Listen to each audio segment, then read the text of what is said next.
नमस्कार दोस्तों। चुनाव आयोग ने आज बहुत ही साफ शब्दों में कह दिया कि आधार चुनाव के लिए पर्याप्त दस्तावेज है चुनाव मतदाता सूची में नाम डलवाने के लिए, और इसके साथ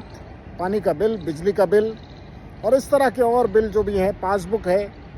या फिर ड्राइविंग लाइसेंस है, तो ये सारे डॉक्यूमेंट आपको मानने होंगे। यानी मतदाता सूची में जो ये जद्दोजहद चल रही थी, कौन सा डॉक्यूमेंट है नहीं है, यानी पते का कोई भी दस्तावेज है कि जहां आप रहते हैं उसका कोई भी दस्तावेज है तो मतदाता सूची में नाम डालने के लिए पर्याप्त होगा। और अगर आधार है तो कोई ना कोई दस्तावेज होगा ही इस तरह से। तो ये स्थिति बहुत स्पष्ट हो गई कि मतदाता सूची में ऐसे ही किसी का नाम काटना संभव नहीं होगा।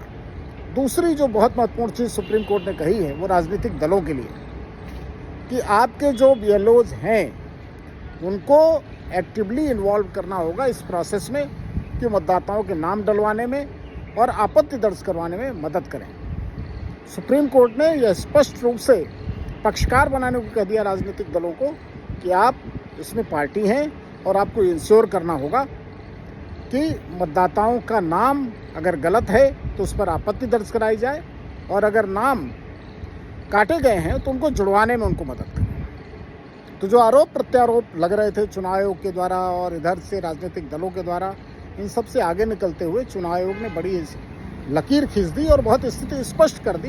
कि निष्पक्ष चुनाव, पक्षपात रहित चुनाव, स्वतंत्र चुनाव, भयमुक्त चुनाव और सबकी भागीदारी के लिए, लोकतंत्र में जो सबकी भागीदारी सबसे इम्पोर्टेंट है, उसके लिए